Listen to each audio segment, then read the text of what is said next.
a blink. Get ready to go and get my hair done by Karen. So if you're in the area in Columbus, come to Synergy.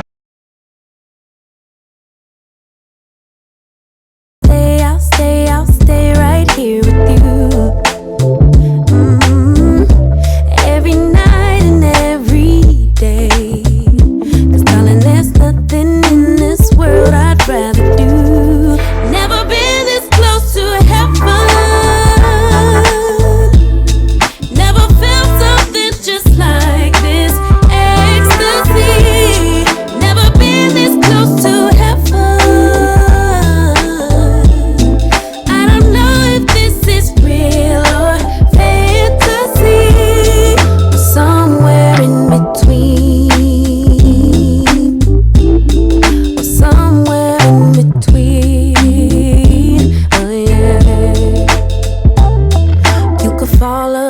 For 100 hours and I wouldn't miss a thing.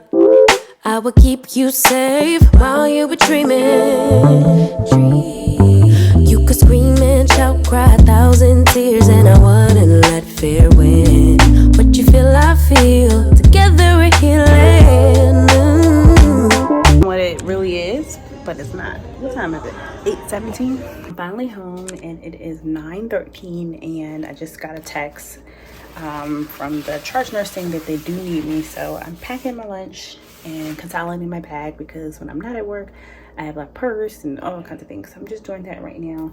I'm going to sit and eat some dinner and I still have like an hour and 15 minutes before I leave out for work. So yeah. So my hair is still wet, so I can't pick it out like I want. It's extremely wet still. Yeah, so hopefully like by what, 3 in the morning or so, it'll be completely air dried. Somewhere in between, oh yeah. You could fall asleep for 100 hours and I wouldn't miss a thing. I would keep you safe while you were dreaming.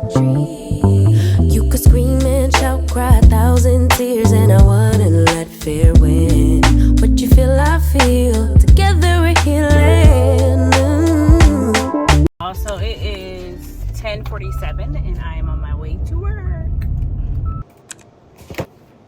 I know many of you who watch my vlogs consistently are like, Leah, you're a PCA a lot of times. Well, I want to let you know that sometimes I actually volunteer to be a PCA so they know that I don't mind.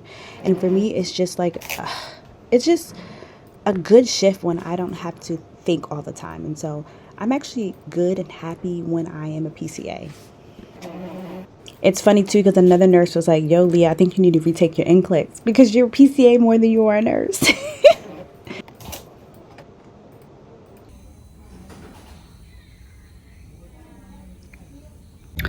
So it is 5:15 and I just finished all of my labs in baths and vitals and taking out the trash. So if I didn't say it, I am a PCA and I came in at 11 and so it's 5:15 a.m. I'm tired, but it has not been a stressful shift because I'm a PCA. But anyways, I just finished it. So anyways, I just finished.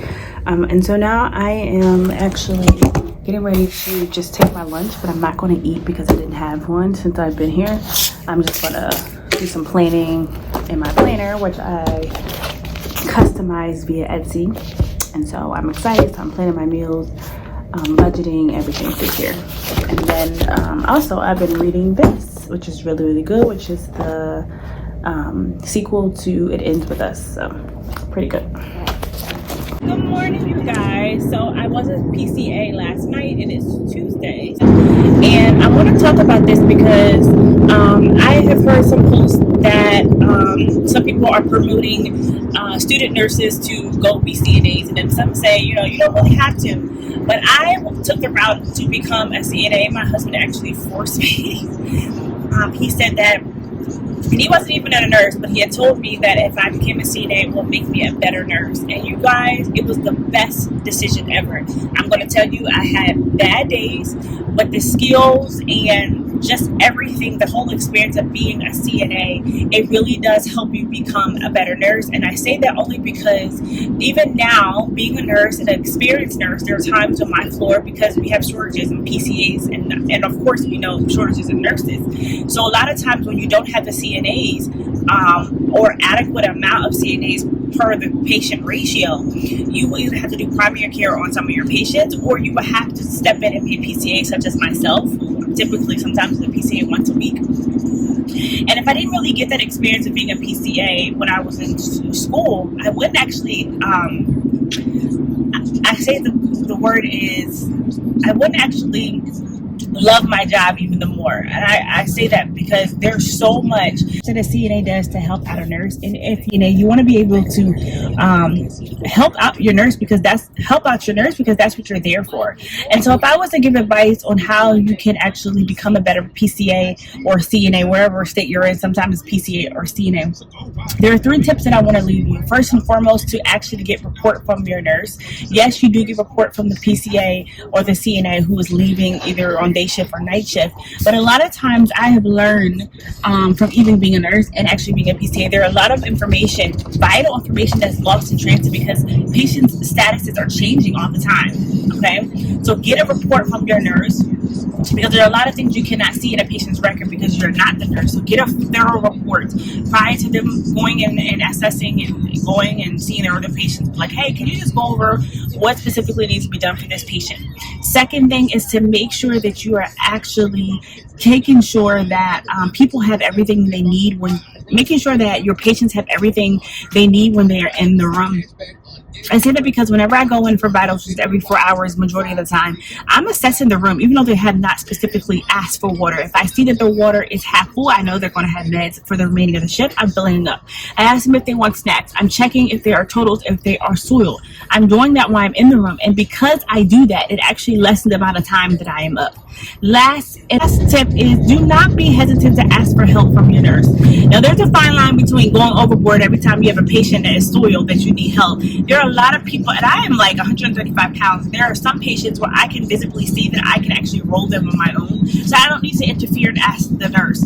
But do not feel that you cannot ask the nurse, because if they are assigned to that patient, you should be reaching out to them, or if they're unavailable, to the charge nurse or another PCA to help you. But do not be afraid to ask the nurse for help if you have a soiled patient who's, or just a patient a lot is going on and you need assistance, because they are there to help. And if they are not there to help, reach out to the nearest person that can, which is your charge nurse or another PCA. Form a bond with somebody on the unit. Be like, look, I need your help. Hey, I'll help you with this if you help me with this patient. So those are the 3 tips I would give you if you are to become a CNA. And I believe that at least somebody, if you work on an acute care, specifically Med-Surg unit, you're going to be a PCA at some point, even if it's like for 4 hours or 30 minutes. You're going to be a PCA. You're going to take vitals. In my unit, the PCAs even do labs, so they're like phlebotomists and PCAs. I know. So yeah, so that's my 2 cents. So I made dinner last night or today. I didn't really like it, so I ordered food. So I want to show you guys the main things that I keep on me as a PCA. Of course, the vitals card. I have a dry erase marker to write on the board. I keep a little bag that has all the belongings for AccuChecks. I keep my size gloves, trash bags, and laundry bags. I also keep a spray bottle of deodorant and a bottle of odor eliminator. So I have a major pet peeve that if you are going into a room, and I know that we are human, but if you're going into a room to do an IV, and specifically that patient's room is a sitter case, so you can't leave them, and you knew you were going into the room to do an IV, but yet you wait until you get in the room to ask someone to go and get everything you need for the IV. In that case, it's me, so you're asking to do this. And so I'm not understanding why people don't think like I do. So if you know you're going to go do an IV, get everything you need and stop calling people to do what you should have done before you went in there. But then I realized that sometimes people just don't really have sense. So I'm working with people who really sometimes just don't have sense, and it is sometimes the most draining thing ever. And so I'm hiding in the supply room, as you can see, because I'm tired of being people's runners and stuff. And then they call me sweetie baby honey. I'm tired. You guys, I literally most easiest week ever. I was a PCA all week, and I thoroughly enjoyed being a PCA. Okay, I felt like they really did overpay me. Sorry, my phone.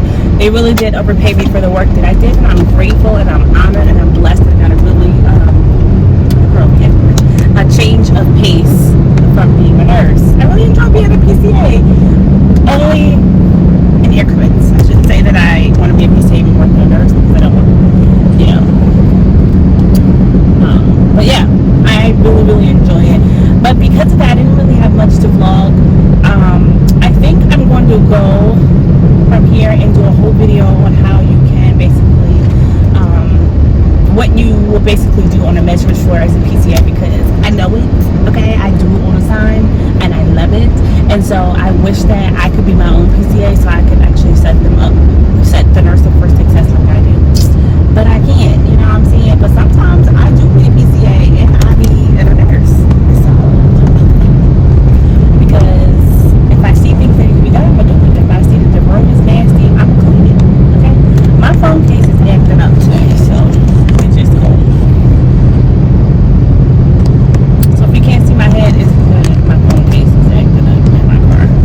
But guys, it is Friday morning, and I am actually on my way to give skills check-off for some CPR students. This is the biggest class that I've ever done since I actually started to, so this is the biggest class that I've actually ever completed since I started my own business as a CPR instructor with the American Heart Association. So I'm very excited, and I'm going to try to document as much as I can because I'm late, but we're going to do this. So you guys, I want to let you know that nursing affords you so many opportunities, and I am blessed and thankful that I actually pursued to become American Heart Association instructor. It allows me to pursue my love for helping individuals and teaching them how to save lives. So you guys, if you're looking for a side hustle, become a CPR instructor. It's good money, and it's wonderful. I do want to say that the journey to becoming a CPR instructor was not hard at all. If you are a BLS or even if you are not a nurse, you actually can become a CPR instructor as long as you actually have a provider card and whatever avenue of CPR you want to train, and then you take the instructor course and actually acquire your belongings and your insurance, and you're good to go. So yes, we are experts in our field. So if there's anything that you desire, if there's something that has been like deep down in your heart that you want to do on the side to ultimately retire from nursing, do it. CPR instructor, some major side hustles that you can do just without obtaining more education. You could be a CPR instructor. You can become a blogger on YouTube. You can become a tutor for people who are in nursing school. So you guys, I hope that you fulfill some of your passions in your dreams and pursue side hustles, because it's so fulfilling, you guys. So fulfilling. So have a great week, and I'll see you guys.